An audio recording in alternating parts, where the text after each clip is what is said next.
Karate Kid has finally fixed the 2010 reboot's worst mistake, just in time for Jackie Chan's new movie. 15 years later, a big mistake from 2010's The Karate Kid is being fixed by the story of Karate Kid, Legends, the most recent CinemaCon trailer for Karate Kid. Legends further hyped up the latest movie in the franchise. With Karate Kid, Legends cast uniting the original trilogy and 2010's remake, however, it can be argued that more hype did not even need to be generated for the upcoming story. Nonetheless, the plot of Karate Kid, Legends was teased in the most recent trailer. Ben Li Fong was confirmed as a trained fighter, knowledgeable in the ways of Kung, from the movie's onset, only after involving himself in a tournament against Karate Kid. Legends' Johnny Lawrence replacement does Lai seek out the training of Daniel LaRusso. Via this storyline, a big mistake of 2010's The Karate Kid has subtly been addressed, making all facets of the Karate Kid universe now work together better than ever before. Firstly, it is worth exploring the mistake that 2010's The Karate Kid made. Given that the film was initially planned as a remake of the 1984 original, it was titled The Karate Kid. However, the story's differences meant that Drew Parker learned Kung, clashing with the film's title. Although the film addresses this briefly, many still wondered why the 2010 story was not titled The Kung Kid. In Karate Kid, Legends, this problem will not be prevalent. The recent trailer for the film confirms that Li Fong will learn both Kung and Karate.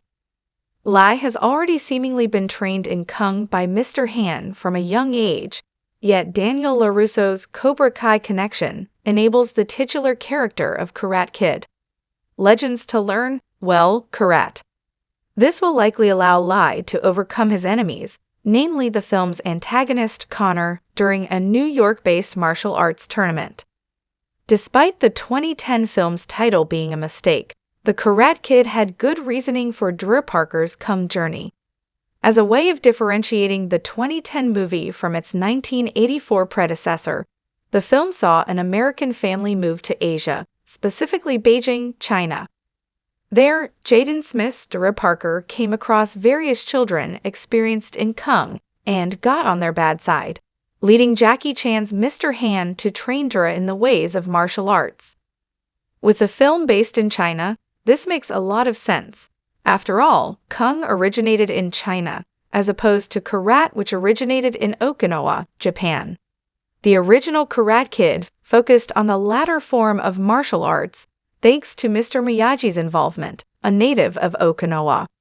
The title of the film aside, 2010's The Karate Kid did not focus on karate at all, with the Chinese location explaining why this was the case. As already alluded to, though, Karate Kid, Legends will bring these two worlds together. Karate was inspired by Chinese martial arts, including Kung, meaning Karate Kid. Legends' inclusion of both fighting styles makes a lot of sense, with Mr. Han presenting the Kung side and Daniel LaRusso acting as the embodiment of Karate Kid. Legends' Li Fong will learn what it means to be a more complete version of the film's titular figure, fixing the mistake of 2010's movie 15 years later. Above all else, Karate Kid, Legends fixing the mistake of 2010's The Karate Kid proves how well the Mr. Han retcon works. Initially, 2010's The Karate Kid was intended as a complete reboot of the original movie. While it included fun references and Easter eggs to 1984's original film, the lore, characters, and storyline were intended to be completely separate as part of their own universe. Since Cobra Kai vastly expanded the world of the Karate Kid franchise, however, this was changed, as evidenced by Karate Kid, Legends trailers. As opposed to being a standalone remake of the Karate Kid, 2010's movie was retconned as part of the now so-called Miyagi-verse. This decision being made over a decade after the 2010 movie could easily have been a mistake, with the film potentially containing several elements that clashed with the 1984 original. That said, Karate Kid, Legends proves how well the retcon has worked, also thanks to the drastic location change of the 2010 production. By exploring the connection between Mr. Han and Mr. Miyagi, the retcon makes perfect sense. The tying together of Kung and Karate is perfectly in line with real-world martial arts, given that the latter was inspired by the former. Having Mr. Han represent one style and Daniel represent another is also perfect, especially with the promise of a connection between the Han and Miyagi families. All of it fits seamlessly into place, somewhat surprisingly, making Karate Kid Legends a perfect example of a retcon done right that even fixes the mistakes of a 15-year-old movie.